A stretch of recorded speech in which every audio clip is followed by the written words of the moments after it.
이스라엘이 구원을 얻음입니다. 이스라엘이 구원을 얻음. 13절에서 24절은 이방인은 이스라엘 향하여 자랑하지 못함, 자랑하지 말라는 거죠. 그다음에 25절에서 32절은 이방인의 수가 차면 이스라엘이 구원을 얻음. 33절에서 36절은 하나님의 지혜와 지식을 측량할 사 없음입니다. 13절에 보면 내가 이방인인 너에게 말하노라. 내가 이방인의 사도인 만큼 내 직분을 자랑스럽게 여기노니 이는 혹 내 권력을 아무쪼록 시기하게 하여 그들 중에 얼마를 구원하려 함이라. 그들을 버리는 것이 세상에 화목이 되거든 그 받아들이는 것이 죽은 자 가운데 살아나는 것이 아니면 무엇이리요. 사도 바울이 이방인의 사도가 됐다, 자기가 이방인의 사도다라고 그랬습니다. 그 직분을 자랑스럽게 여긴다, 영광스럽게 여긴다. 그러니까 이 이방인에게 복음을 전해서 이방인들을 구원할 뿐만 아니라 이스라엘 백성을 하나님 앞으로 돌아오게 하는 것이다라는 겁니다. 여기 내 권력을 아무쪼록 시기하여 그들 중에 얼마를 구원하려 함이라. 사도 바울이 이방인에게 복음을 전해서 이방인들이 예수를 믿고 하나님에게 돌아오고 하나님의 구원의 은총을 받는 것을 이스라엘 백성들이 보고 시기해서 아무쪼록 몇 명이라도 얼마라도 구원받게 하려는 것이 사도 바울의 그 소원입니다. 그래서 그들을 버리는 것, 하나님께서 이스라엘 백성들이 믿지 아니함으로 그들을 버리셨습니다. 그래서 복음이 이방에게로 가서 이방 사람들이 복음을 믿고 하나님과 화목하게 됐는데요. 그들이 그 세상에 화목이 됐는데 그 받아들이는 것이 죽은 자 가운데 살아나는 것이 아니면 무엇이리요 그랬습니다.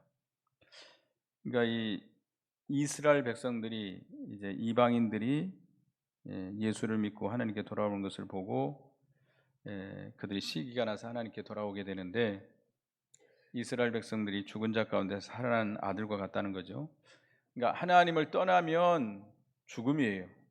그러니까 하나님께 돌아오면 하나님께 돌아서 하나님과 연합될 때는 살아난 겁니다. 죽은 자식이 다시 살아난 것과 같다는 겁니다. 이스라엘 백성들이 하나님께 돌아와서 구원에 참여하는 것은 마치 죽은 자식이 살아난 것과 같은 것과 같다. 16절에 보면 제사하는 처음 익은 곡식가루가 걸어간즉 떡동이도 그러하고 뿌리가 걸어간즉 가지도 그러하니라.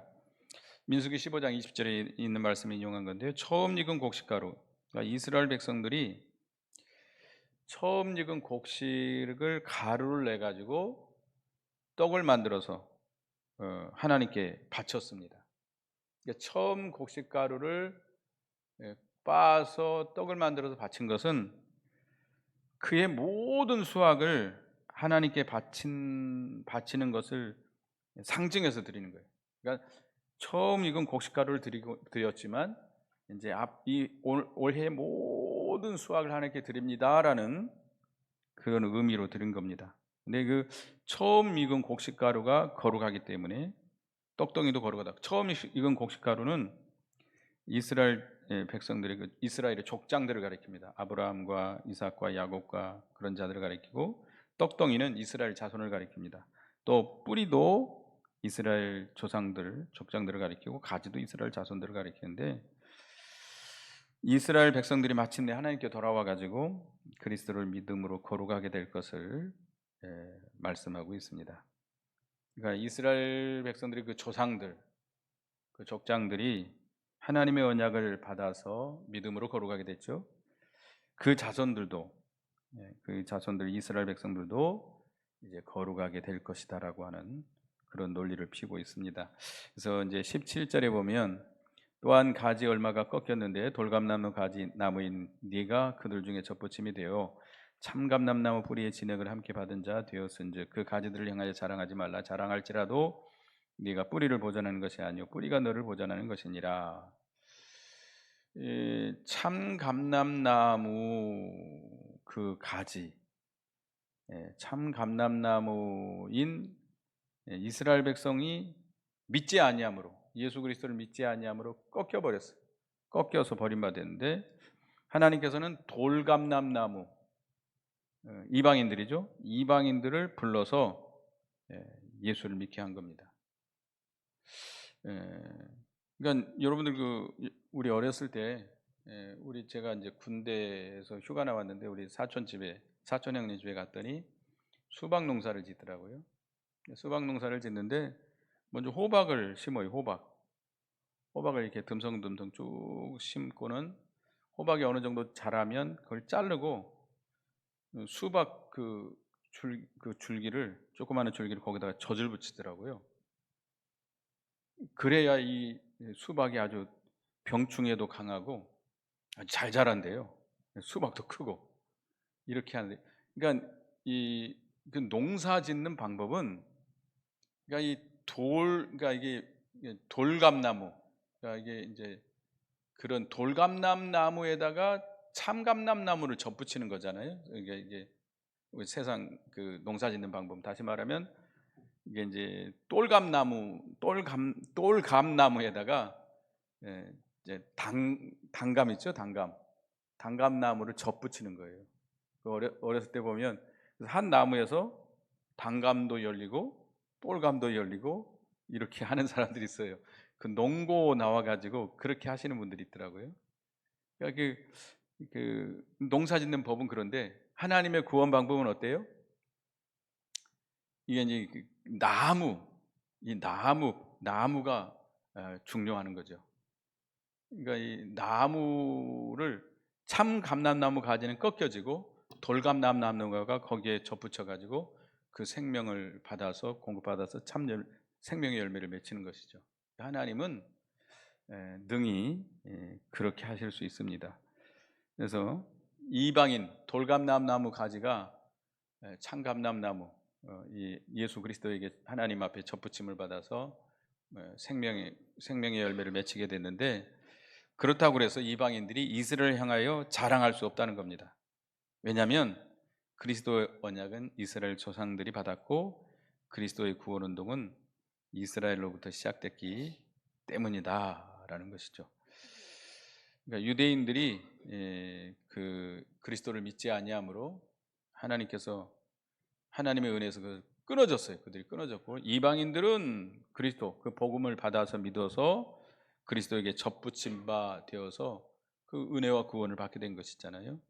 우리는 그렇다고 해서 유대인들에 대해서 교만하거나 자랑을 하지 말아라는 겁니다. 19절에 보면, 그러면 네 말이 가지들이 꺾인 것은 나로 접붙임을 받게 하려 함이라 하리니 옳도다. 그들은 믿지 아니함으로 꺾이고 너는 믿음으로 섰느니라. 높은 마음을 품지 말고 도리어 두려워하라. 하나님이 원가지들도 아끼지 아니하였은즉 너도 아끼지 아니하시리라. 이방인들이 예수 그리스도를 믿어서 그리스도께 접붙임을 받아 구원을 받았습니다. 그렇다고 해서 높은 마음, 교만한 마음을 품지 말라는 겁니다. 왜냐하면 하나님은 무엇도 아끼지 않았어요? 원가지, 그 참감람나무 가지도 아끼죠. 그들이 예수 그리스도를 믿지 않고 하나님을 불순종할 때 아끼지 않고 잘라버렸다고 한다면, 그 돌감나무 가지, 그 이방인들이 교만한 마음을 가지고 믿지 않는다면 얼마나 더 꺾어버리겠느냐. 이게 참감람나무도 아끼지 않고 꺾어버렸는데, 돌감나무 가지들인 너희들이 구원받았다고 해서 교만한 마음을 가지고 거역하고 나가면 어떻게 하죠? 뭐 사정없이 꺾어버리겠죠. 그렇기 때문에 우리는 항상 두렵고 떨림으로 하나님을 섬기고 구원을 이루어 나가야 되겠습니다. 다 하나님의 은혜로 된 것이지, 우리가 무슨 거룩한 행위가 있어서 우리가 더 다른 유대인보다 나아서 우리가 구원받은 거 아닙니다. 하나님이 그 인자하심이죠. 그 긍휼하심으로 말미암아, 순전히 하나님의 그 은혜로 말미암아 우리가 구원받은 것이지, 우리가 무슨 유대인보다 나은 게 없어요. 나은 것이 있나 보죠? 나은 거 하나도 없어요. 절대 자랑할 거 절대 우리가 교만한 마음 품어서는 안 됩니다. 그래서 여기 22절에 보면 그러므로 하나님의 인자하심과 준엄하심을 보라. 넘어진 자들에게는 준엄하심이 있으니 너희가 만일 하나님의 인자하심을 머물러 있으면 그 인자가 너에게 있으리라. 그렇지 않으면 너도 찍힌 바 되리라. 하나님은 인자하심과 준엄하심이 있다. 그러니까 하나님은 그러니까 인자하시다는 건 뭐죠? 사랑. 하나님은 사랑이 무한하신 하나님이시죠. 반면에 또 하나님은 어떤 분이세요? 어미하신 하나님, 준엄하신 하나님. 준엄하다, 어미하다, 공의대로 처리하시는 엄격한 성품이다. 엄한 성품이다.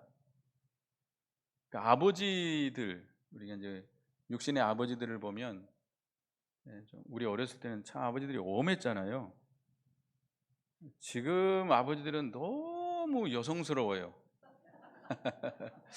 자식들을 너무 애들을 그냥 떨어지면 깨질까 그냥 너무. 우리 때는 정말 아버지들은 참 엄했어요. 그래서 참 우리 아버지 앞에서 함부로 못했어요. 그리고 많이 맞았어요 또. 근데 또 엄청 자상할 때는 자상합니다. 저는 이제 어렸을 때 저희 아버님 여기 안 계시죠? 우리 아버지가 최고인 줄 알았어요. 최고. 근데 사춘기가 오니까 아니더라고요. 근데 하여튼 그 아버지는 그러니까 이 자비로운 면도 있어야 되지만 어떤 면도 있어야 돼요? 엄격한 면도 있어야 돼요. 그래야 자식들을 바로 교육할 수 있어요. 그냥 잘해주기만 하면 자녀들이 바로 되지 못해요. 아닌 건 아니고 잘못 나갈 때는 엄하게 책망을 하고 다스리고 징벌을 해야 돼요. 하나님은 양면이 있는 거예요. 여러분 너무나도 하나님의 사랑, 하나님의 자비로우신 긍휼하심만 생각하는데 또 하나님은 어떤 면이 있어요? 어미한, 준엄하셔요. 공의대로 처벌하시는 엄격하신 분이십니다. 그래서 우리가 불신앙으로 하나님을 교만해져 가지고 하나님의 믿음에서 떠나면 하나님께서는 공의대로 심판하십니다. 두려우신 어미하신 하나님의 어미하심을 나타내세요. 그러나 또 우리가 그 하나님의 인자하심에 머물러 있으면 하나님의 생명의 세계에서 산 믿음을 가지고 살아간다면 하나님은 우리에게 한없는 자비를 또 나타내 보여주십니다. 따스한 사랑, 말로 다 할 수 없는 그 위로, 평강, 안식, 즐거움, 그 보호 능력을 우리에게 나타내 보여주십니다. 여러분들은 하나님의 양면을 우리가 알아야 됩니다. 23절에 보면 그들도 믿지 아니하는데 머물러 있지 아니하면 접붙임을 받으리니 이는 그들을 접붙일 능력이 하나님께 있느니라. 이 돌감람나무 가지도 하나님께서 접붙여서 생명을 얻게 하고 생명의 열매를 맺게 했다면 원래 창감람나무 가진 이스라엘이 얼마나 더 잘 접붙임을 받겠는가 이거예요. 그러니까 하나님은 이스라엘이 회개하고 돌아오면 그만큼 더 어떻게 해요? 기뻐하다는 거예요. 우리가 이제 누가복음 15장 보겠습니다. 누가복음 15장 탕자의 이제 비유인데요. 누가복음 15장 3절, 6절, 4절에서 7절까지 보겠습니다. 누가복음 15장 4절에서 7절 읽어보겠습니다. 시작. 너희 중에 어떤 사람이 양 100마리가 있는지 그 중에 하나를 잃으면 99마리를 돌에 두고 그 잃은 것을 찾아내기까지 찾아다니지 아니하겠느냐. 또 찾아낸즉 즐거워 어깨에 메고 집에 와서 그 벗과 이웃을 불러 모으고 말하되 나와 함께 즐기자. 나의 잃은 양을 찾아내었노라 하리라. 내가 너희에게 이르노니 이와 같이 죄인 한 사람이 회개하면 하늘에서는 회개할 것이 없는 의인 99으로 말미암아 기뻐하는 것보다 더하리라. 그러니까 100마리 양이 있는데 그 중에 한 마리를 잃어버렸어요. 그 양 주인이. 그러면 99마리는 우리에 두고 한 마리를 어떻게 해요? 찾으러 다니. 찾을 때까지 찾아다니는 거예요. 그래서 잃어버린 양 한 마리를 찾으면 얼마나 기쁜지 그 어깨에 메고 돌아와서 잔치를 베푼다는 거예요. 그러니까 잃어버린 양 한 마리가 뭐보다 누구보다 더 나아요? 잃어버리지 않은 그 의인 99마리보다 더 낫다는 겁니다. 하나님은 이렇게 죄인 하나가, 이스라엘 백성들은 잃어버린 양이라고 비유를 한 거죠. 그들이 회개하고 돌아오면 그렇게 기뻐하신다는 거예요. 그래서 여러분들 지금 뭐 어떻게 보면 교회 다니다가 실족해서 교회를 떠나 있는 분들이 회개하고 돌아오면 하나님은 그만큼 기뻐하시겠죠. 또 이제 여기서는 죄인들, 모든 이제 죄인들이 회개하고 돌아오면 하나님이 기뻐하신다는 그 의미가 있습니다. 그래서 이 이스라엘 백성들이 회개하고 돌아오면 하나님은 그만큼 기뻐한다라고 하는 것을 사도 바울이 이렇게 말하고 있습니다. 25절, 23절, 25절 읽어보겠습니다. 형제들아 너희가 스스로 지혜 있다 하면서 이 신비를 너희가 모르기를 너희가 원치 아니하노니 이 신비는 이방인의 충만한 수가 들어오기까지 이스라엘의 들은 우둔하게 된 것이니라. 이 오묘한 하나님의 비밀인데요. 이제 이 복음이 이스라엘 백성들이 믿지 아니함으로 복음이 이방인에게 나갔어요. 이방인들의 언제까지 이 복음이 열려 있어요? 이방인에게 이방인의 충만한 수가 돌아올 때까지. 그러니까 이 충만한 수라고 하는 것은 이방의 택한 백성들입니다. 이방에 있는 택한 백성들이 다 구원받을 때까지 구원의 문이 열렸다가 그들이 다 회개하고 돌아오면 어떻게 돼요? 이제 이제 이방인에게는 문이 닫히고 어디에 열리지? 이스라엘 민족들에게 이제 구원의 문이 열려서 그들이 예수를 믿고 구원을 받게 된다. 이것이 하나님의 신비다. 오묘한 하나님의 비밀이다. 사람의 생각으로는 알 수 없다는 거죠. 하나님께서 인간 지각에 뛰어난 역사로 이렇게 구원 역사를 이루어 나가십니다.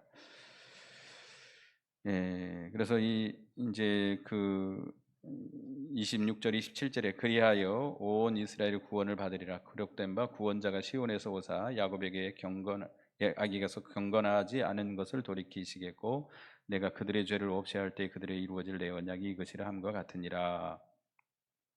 사도 바울은 전 이스라엘 백성들이 구원받는 것을 확신했습니다. 그러니까 앞으로 이스라엘 백성들이 다 하나님께 돌아와서 어떻게 될 것이다?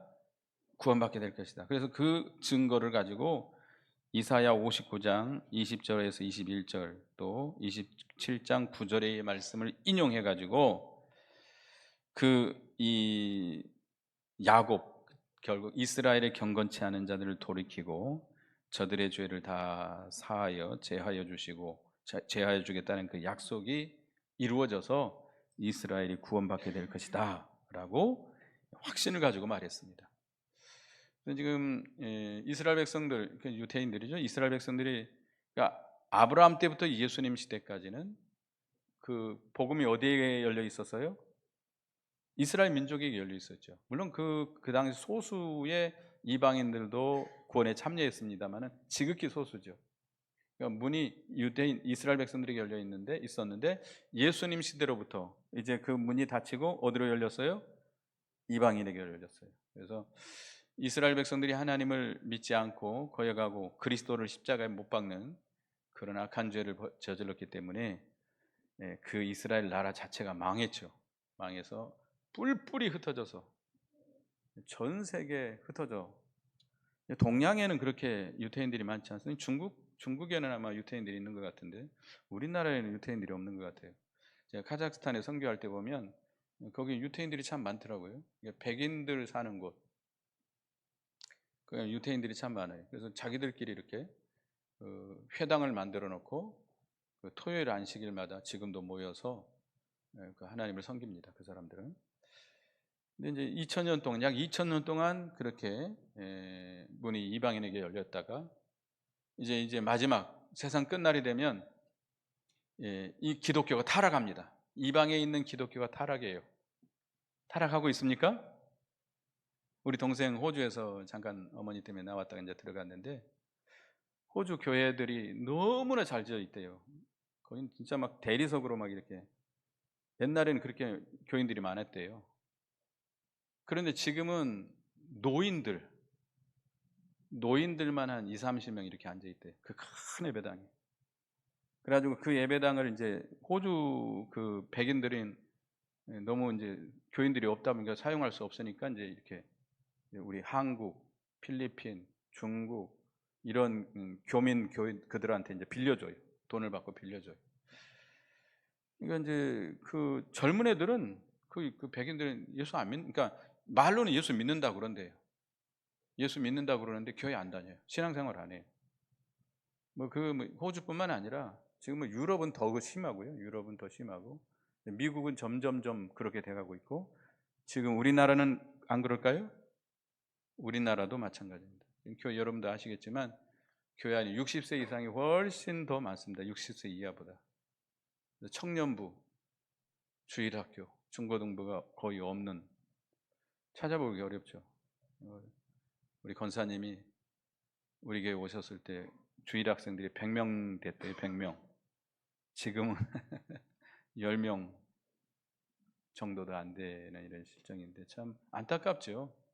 안타까워요. 이제 교회가 이렇게 크게, 뭐 우리 교회뿐만 아니라 다른 데도 교회는 큰데 앞으로 이제 점점 노쇠화되고 세상 뜨게 되면 이제 여기 젊은 사람들은 없고 그런 지경이 될 겁니다. 근데 말세가 되면 이렇게 교회가 타락함으로 인해서 하나님이 이제 어떻게 되느냐, 적그리스도의 세력을 붙여가지고 강하게 피박할 겁니다. 이제 그건 성경적이에요. 마지막 생이 대환란인데요. 이거 대환란이라고 그러는데 큰 환란이 있게 되고, 그러므로 인해서 이제 하나님 너무나 큰 핍박이 있다 보니까 이제 이방에 있는 교회들은 점점 약해지고, 결국 어디에게 복음이 돌아가요? 유태인들에게 복음이 열리고 그들이 돌아옴으로 이제 세상 끝이 되는 것이죠. 예수님이 이제 오시게 되는 것이죠. 그래서 28, 29절에 보면 복음으로 하면 그들이 너희로 말미암아 원수된 자의 택하심으로 하면 조상들로 말미암아 사랑을 입은 자라 하나님의 은사와 부르심에는 후회하심이 없느니라. 이스라엘이 하나님과 원수가 됐지만 본래부터 하나님의 사랑을 입은 자들이죠. 하나님께서 구약 시대 누구를 택했어요? 이스라엘 백성을 택했잖아요. 근데 이 조상들이 이제 하나님께서 그 조상들에게 이렇게 사랑하신 것은 하나님의 언약 때문이죠. 그 아브라함에게 주신 언약, 이삭, 야곱, 다윗, 그 언약, 하나님의 구원의 언약을 주셨기 때문에 하나님께서는 그들을 사랑하고 이제 마침내 이스라엘의 택한 백성들이 나중에는 구원을 받게 된다는 겁니다. 그러니까 이스라엘 백성들이 하나님을 거역함으로 멸망할 뻔했지만 그래도 하나님께서는 보존해 두셨다가 마지막에 다시 그들을 돌이키게 하겠다는 겁니다. 30절에 보면 너희가 전에는 하나님께 순종하지 아니하더니 이스라엘이 순종하지 아니함으로 이제 긍휼을 얻으니라. 이와 같이 이 사람들이 순종하지 아니하니 이 너희에게 베푸시는 긍휼로 이제 그들도 긍휼을 얻게 하려 하심이라. 하나님이 모든 사람을 순종하지 아니하는 가운데 가두어두심은 모든 사람이 긍휼을 베푸려 하심이니라. 이방인이 전에는 하나님을 순종하지 않았잖아요. 전에는. 근데 이제 이스라엘 백성들이 불순종함으로 인해서 복음이 이방인에게 나가서 이방인이 긍휼을 얻게 됐어요. 그래서 이방인들이 예수를 믿어서 구원을 받게 됐고, 지금은 이제 그 순종하지 않은 이스라엘 백성들이 이것을 보고 때가 되면 하나님께 돌아와서 복음을 믿고 하나님의 긍휼을 얻게 된다는 겁니다. 그러니까 그들이 불순종함에 가둬두신 것은 하나님께서 긍휼을 베풀려 하심이라고 그랬습니다. 모든 사람에게 긍휼을 베풀어 주시는 것이죠. 그래서 33절에 기도다 하나님의 지혜와 지식의 풍성함이요 그 판단은 헤아리지 못할 것이요 그 길은 찾지 못할 것이니라. 하나님의 구원 계획은 우리가 측량할 수가 없습니다. 하나님의 지혜와 지식이 매우 풍성하기 때문에 우리가 다 헤아릴 수가 없어요. 너무나도 그 하나님의 지혜와 지식의 풍성함이 깊도다. 34절에 누가 주의 마음을 알았느냐 누가 그의 모사가 되었느냐 누가 주께 먼저 드려 갚으심을 받겠느냐. 하나님의 오묘하신 구원 섭리에 대해서 그 마음을 다 알 자가 없다는 겁니다. 그래서 그 모사가 돼서 하나님과 의논한 자가 없어요. 하나님의 구원 계획은 하나님의 단독적인 역사입니다. 어떤 우리 인간의 어떤 행위라든지 어떤 공로가 거기에 조금도 첨가되지 않았습니다.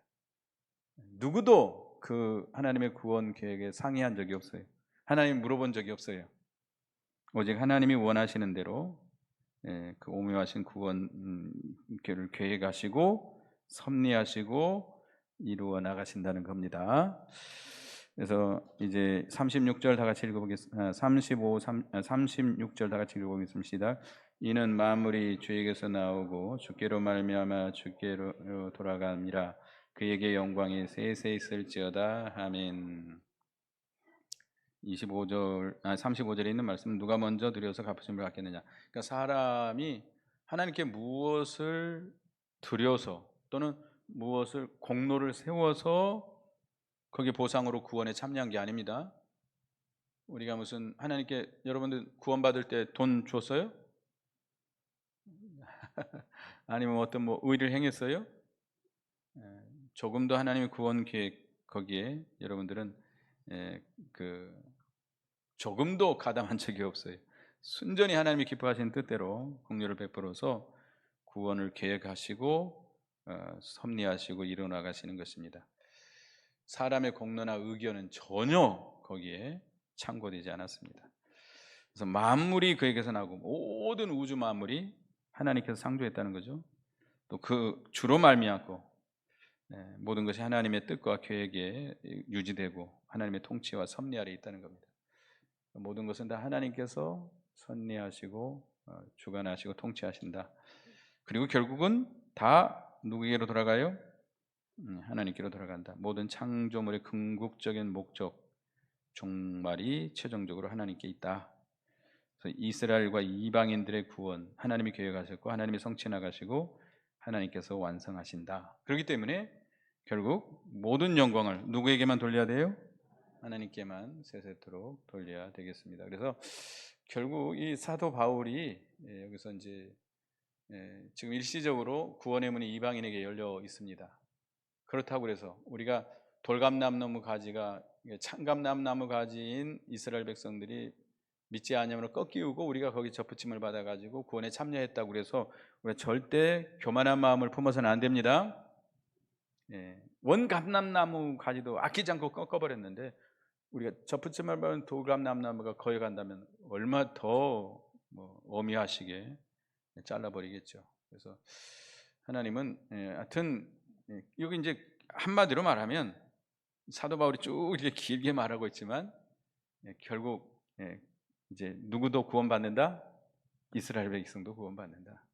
이게 하나님의 오묘한 구원 섭리에 의해서 그렇게 섭리하셔서 이스라엘 백성들이 마침내는 구원받게 될 것이다. 확신을 가지고 말하고 있습니다. 그래서 이제 땅 끝까지 복음이 이루어지게 전파되게 될 때 예수님이 오신다면 땅 끝이 어디예요? 땅 끝이 어디예요? 이스라엘이 이스라엘. 복음이 이스라엘에게서 나와서 온 세계에 전파돼 결국 어디에 돌아가야 다시? 그 이스라엘 백성들이 회개하고 돌아올 때 주님이 재림하시게 됩니다. 이제 확실한 근거예요. 사도 바울은 그것을 이 11장에서 말씀하고 있습니다. 기도하겠습니다. 하나님의 오묘하신 구원 계획과 섭리는 우리가 다 이해할 수 없습니다. 유대인들이 이렇게 하나님을 믿지 않으므로 그 복음이 이방인에게 나갔고 이방인들이 구원을 받게 됐는데 우리는 조금도 거기에 대해서 교만한 마음을 품지 말고 우리가 하나님 앞에서 우리가 겸손하게 낮아서 더욱 믿음의 일을 힘써 나가는 저희가 되게 해 주시옵소서. 이제 결과적으로 하나님께서는 이제 구원의 문이 이방인에게 열렸지만 이제 마지막에는 다시 이스라엘에게 열려서 이스라엘 백성을 구원하실 것을 사도 바울이 여러 가지 근거를 통해서 확실하게 말씀하고 있습니다. 하나님의 구원 계획과 섭리는 너무나도 오묘하고 깊어서 우리가 다 헤아릴 수 없는데 오직 하나님은 우리는 모든 영광을 하나님께만 돌리는 저희가 되게 해 주시옵소서. 예수님의 이름으로 기도드리옵나이다. 아멘.